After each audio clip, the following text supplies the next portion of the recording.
a heat getter, and it was a weapon. Okay, so when you look back at all the greatest managers, who in your mind do you really still look up to? Because I would put you among the top of all time with everything that you've accomplished. So you're up there. Well, thank you. You've done, or in my mind, accomplished an astronomical amount in your career. But in your mind, who are the greatest managers of all time? I mean, I don't think you can have that conversation without Bobby Heenan. Oh, Bobby, Jesus Christ. I mean, that guy could work his ass. I mean, he could work better than most of the boys. Yes. Timing, impeccable. Just incredible. And could fill any role. Any role. Where you can love him, you can hate him, he can make you laugh, and as soon as you got finished, make you laugh, make you hate him again. The stuff that he did back and forth with Gorilla was just absolutely priceless. Amazing. It's just an amazing talent. And it's a shame that Bobby Heenan never did something outside of the industry like Saturday Night Live, because he was so qualified for something like that. Yeah.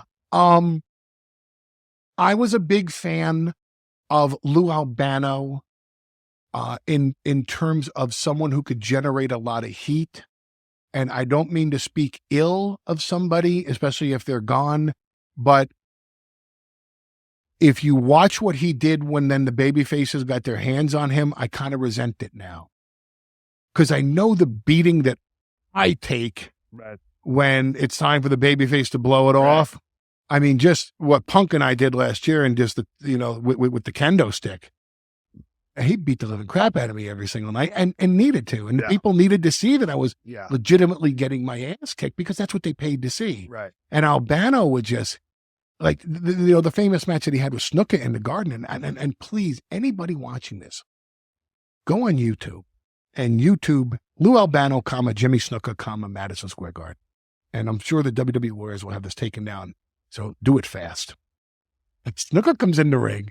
He hits Albano, who just shakes, literally takes the tape off his wrist, takes the blade, runs it across his forehead as blank as if, you know, the old Memphis thing where, you hold up in your tights and you put your hand down your pants. You get the chain down. You wrap the chain around your hand that the guy in the highest cheap seat can see it. That's what he did with the blade. Yeah. And then he feeds back to Snuka, who hits him. And Albano just goes, eh. And then he takes out the blade again and just goes and zippers himself and takes 2 bumps in the match and then takes a splash and rolls out and does the Albano walk back to the dressing room. Again, you asked me who the best is. I think Albano was great at what he does. What he did, the heat that he drew was just amazing to me back in the day. I wish he would have put the baby faces over more when it was time. Because when Bobby Heenan put the baby faces over, my God, that man could take an ass kick. Take an ass whooping, egg on his face. He could be embarrassed, humiliated, and he gave it all back. So, I look at those two, just as being the best of all time. I mean, there are certainly, I think J.J. Dillon played his role fantastically. Yeah. I didn't like JJ when I worked in WCW because I realized how hard I was working compared to how hard he was working. But now that I'm older and I just stand at the desk and then I raise an eyebrow or I just take one step. Oh, Heyman has moved one step closer to the ring. I kind of appreciate what the old man was doing. Cornette was great and great to work with too. The thing always got me about Jim Cornette was one of my favorites of all time. And of course, Midnight Express, one of my favorite tag teams of all time. But Jesus Christ, he could run his mouth for 20, 30 minutes, just nonstop. I mean, forget about it. And forever. Well, he was a protege of Jimmy Hart. Yeah. And that's another great one. Great one. Again, but these are all managers of difference. I'm not saying that these are the styles. I could never do what Jimmy Hart did. I could never do what Jim Cornette did. I couldn't take bumps like Bobby Heenan could take. I can get my ass kicked pretty well, but I have to legitimately get my ass kicked to do it.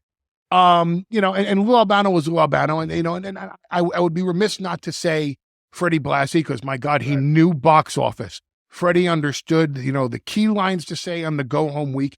And Ernie Roth, the Grand Wizard, was probably one of the most brilliant strategic managers. I don't mean by giving, I want you to go in the ring and hit him with a left and a right. I don't mean that. I mean just strategic in terms of his interviews and hitting the key selling points the right weeks to sell the tickets. And he was brilliant. I learned a lot from him too.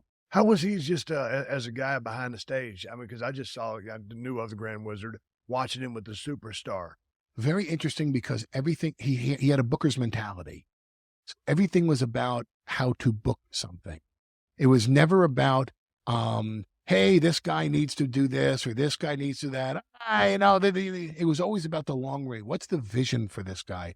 Where are they going with him? If you put too much sympathy on this guy, then when the time comes and you really need to beat him down, they've already seen him sell. Or, you know what? That heel is peaking too quickly. And they're going to want to blow the steam off of him now instead of letting him build for 6 or 7 months and giving him to Backlund or whomever was Sergeant Slaughter or Jimmy Snuka or Pat Patterson at the time. So he always had a booker's mentality. Where's not only today's box office, what's the long range box office? Because he worked for the Sheik. Right. And there's a guy that had more longevity than almost anybody in the territory. So you always have, and you look at the Sheik and Bobo Brazil and Pampero Firpo and the guys that drew money long time in Detroit. And that's how Ernie learned it. So when Ernie was teaching somebody, he was teaching you not just quick fixes and momentary business. What's the long range vision? Right. Anybody else? I got to put Paul Ellering in there. I thought he was a perfect fit with the Road Warriors. I liked what he did. And going back to your point about J.J. Dillon, I thought he was perfect, with the Four Horsemen. I can't deny that. I mean, whether they stand out as my favorites, I can't say that they do. No. Yeah, it's favorites. But, I understand. Listen, they were very good in their roles, and they certainly played it very well. I mean, but you can say the same thing about a lot. I mean, there was Sir Oliver Humperdinck, there was Sir Dudley Clements, there was Eddie Creechman. I mean, all these guys. There was, back in the day with Buddy Rogers. Who looked better than Bobby Davis as a manager? I mean, my God, the guy was the perfect manager with Buddy Rogers. There were guys that filled that role, but Bobby Heenan could work with anybody. Oh, absolutely. I put Bobby Heenan probably as number one. Promos. You just did a great Superstar Billy Graham while ago. Superstar was ahead of his time. Yes. Dusty Rhodes, I loved his promos. Who are some of your favorite promo guys? Back in those days, or just of all time? Any day. It's going to sound like I'm kissing your ass, but obviously Stone Cold Steve Austin. Ravishing Rick Rude. And the funniest thing was, I never liked his promos on television, but I love them live. I always thought that Rude was a live event promo guy and never truly mastered the art of doing promos on television because he was so big and he broadcasted so wide that he was a live event guy more than he was a television guy. I like Jake Roberts promos as a heel. Right. Very much so. Having worked with him since I've been back, I love CM Punk's promos. Yep. I don't think you can ever list best promo guys and not mention The Rock. Right. I don't think you can mention best promo guys and not mention Vince McMahon during his run with you. Right. Those were some killer promos that drew all the heat that you as a babyface needed to rebel against. Right. He wasn't my style, but Hogan drew a lot of money talking. Oh, absolutely. No doubt about that. I mean, people bought into that act, hook, line, and sinker. If I asked you today who the greatest in-ring worker was of all time, I think you'd tell me Ric Flair. Well, I mean, he's my favorite pro wrestler. When I look at just straight up performers, Shawn Michaels. See that I feel the same way. I think Shawn Michaels was a far more well-rounded, bigger box office, better in-ring worker than Ric Flair. But my God, Ric Flair would talk and make you believe he was, the best thing going today. I mean, he was the whole thing, and it was 24/7, 365 with that guy. And Shawn Michaels, the thing, his favorite pro wrestler is Ric Flair as well. So I'm in good company. Yes. But when I look at the best in-ring performer, night in, night out, just on athleticism, story, psychology, the whole ball of wax, Shawn Michaels to me is number one. See, and it's funny. Actually, and I think there's something else. I don't think Jerry Lawler ever gets enough credit. Never. For the money that he drew in Memphis and how he talked them into the building. And you got to include him on your all-time promo list just because, I mean, he could tell a story. I mean, all you got to do is just Lance Russell hand him a damn microphone or just lead him in. He doesn't even have to lead him in. He just starts telling a story. And then what I always loved about Lawler's work, whether it was either a promo or in the ring, with intensity. A lot of guys think, okay, man, we've been feuding like a sumbitch for all this long, and we just got to jump it. Lawler could still just go out there and lock up with the guy and tell the story from Jump Street and not, from A and then end up at Z by the end of the match. Yes. In a rage, pulling the strap down, double color, and it was a blow off.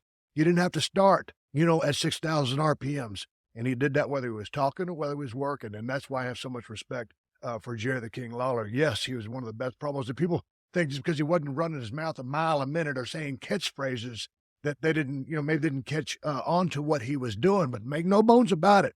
Lawler's one of my favorites of all time, talking or working. I'll tell you, somebody else was Austin Idol. I was watching a lot of Austin Idol the other day because I know we used to ride together. Yes. And, Rude was in the car. And I'd be saying GD too much, and he'd get mad. And Steve, must you use the Lord's name in vain while he's rolling the joint back there? But I was watching some Austin Idol the other day, try to dig into some of this stuff. Sometimes I wanted his cadence to speed up a little bit for me, but he was very deliberate and articulate in what he said, and had a certain confidence level. He was the first star I managed, and I managed him in Memphis when I was 21 years old. Right. And just the way, brother, he would come on the ring and he would scream and he'd yell. And I mean, he would yell at the top of his lungs, but he would enunciate words. Because most guys that yell, and I was very guilty of this in my younger days.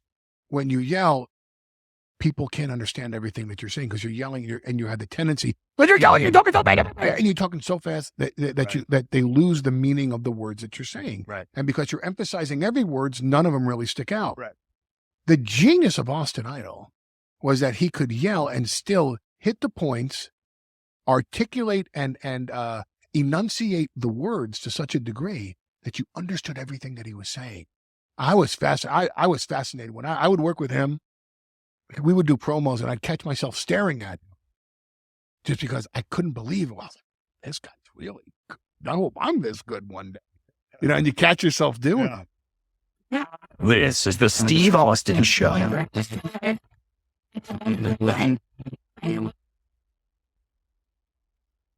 Do you own or rent your home? Sure you do. And I bet it can be hard work. You know what's easy? Bundling policies with Geico. Geico makes it easy to bundle your homeowners or renters insurance along with your auto policy. It's a good thing, too, because you already have so much to do around your home. Go to geico.com, get a quote, and see how much you could save. It's Geico easy. Visit geico.com today. That's geico.com.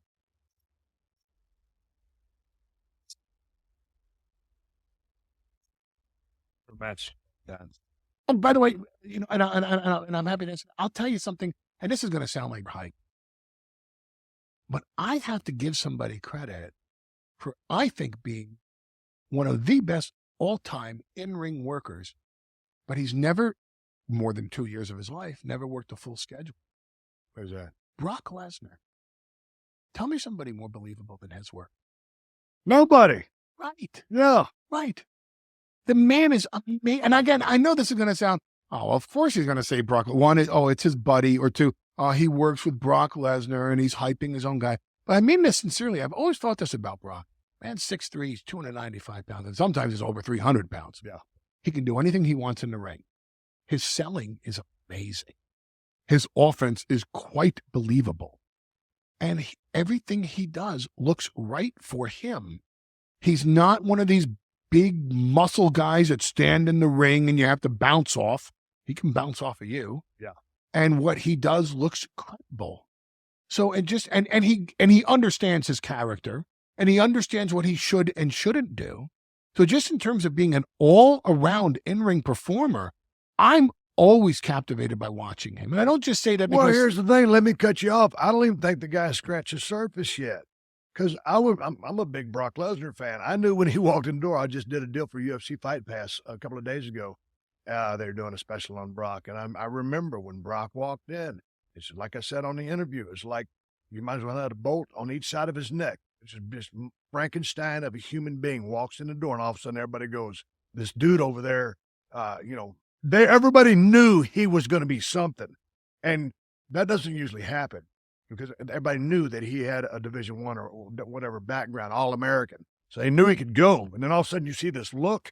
You can't just manufacture that look. You're born with it. Right. And, the dude is just badass. And so he's got all these skills, and all of a sudden, he learned the pro game, from his amateur background, and then, maybe the travel schedule, whatever, a little hectic. He, goes to play football. Had Brock Lesnar started off with a background in football and had technique, he'd be playing in the NFL right now. But he's going against guys who played football all their lives and had leverage on him. Well, also, when he went to the Vikings camp, yeah, he was the last guy to get cut. And when he got cut, he had that motorcycle accident. He actually did that entire camp with a broken jaw and a broken pelvis. I didn't know that. That's incredible. Because he doesn't give excuses. He's not an excuses type of guy. Oh, no. I mean, he's a freak of nature. I mean that that's about as good a compliment as I can give anybody. So anyway, then he goes to UFC, leaning on his amateur wrestling background and not really a technically proficient striker. And what does he do? Turns into the world heavyweight champion in an octagon and beats some of the baddest cats in the program at the time. Including Randy Couture, who's arguably the greatest heavyweight of all time. Frank Mir, one of the greatest heavyweight submission guys in the game. And then, his issues with diverticulitis. I mean, who knows, how he would have really performed if he had had those issues going against him. Now he comes back to the squared circle.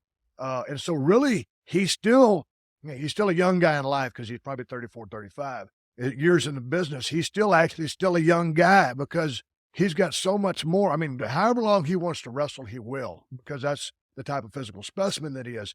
I don't think that we've seen the best of Brock Lesnar yet. I don't. I agree with you. And I'm glad someone else feels that way. It doesn't think I'm flapping my gums about my friend or the guy that I'm paired with. So I mean, but if he were to get on a full-time schedule, I don't know what his deal is. Well, that ain't gonna happen. Well, I know, but I mean, we're texting each other because I'm looking forward to seeing him when he comes in a couple of days. But I mean, were he to just get on the road and go full tilt, who knows what you would see out of the guy? I just think he would just redefine what is going on in the squared circle right now, and because he's a dominant specimen. He understands the game, and if he had, you know the deal, Paul. Let me quit stuttering.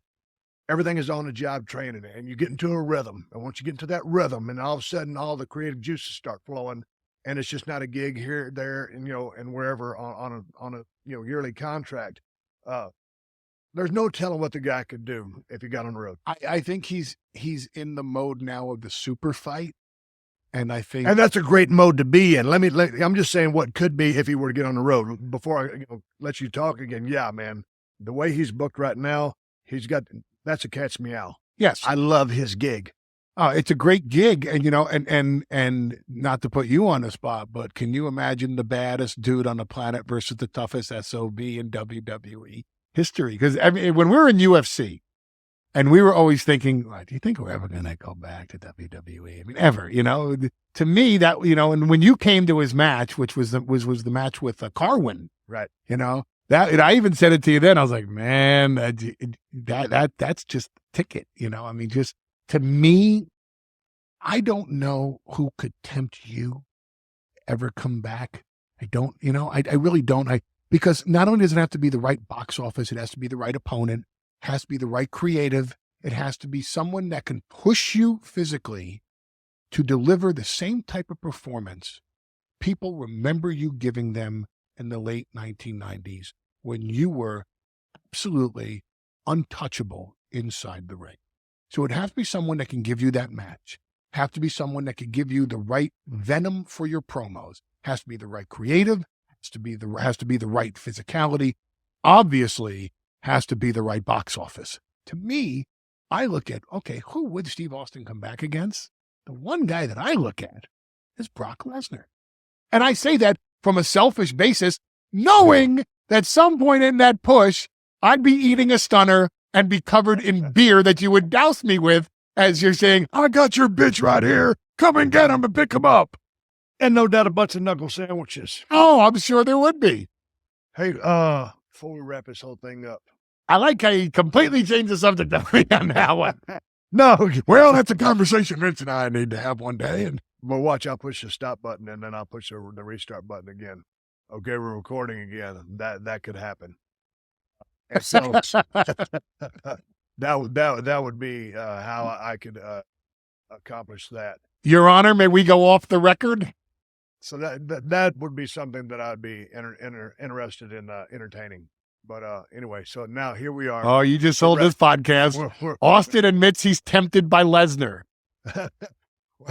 You heard it here first on the Steve Austin Show. I haven't had the Bloody Mary yet. Hey, So is it Lesnar's move now to say, I wouldn't want to fight that guy. He's doing podcasts. well, it's another machine to promote the match. All hands on deck, Paul. All hands on deck. All screens, all platforms. Hey, before we wrap this thing up, I got 1 bar strength of battle left on my meter.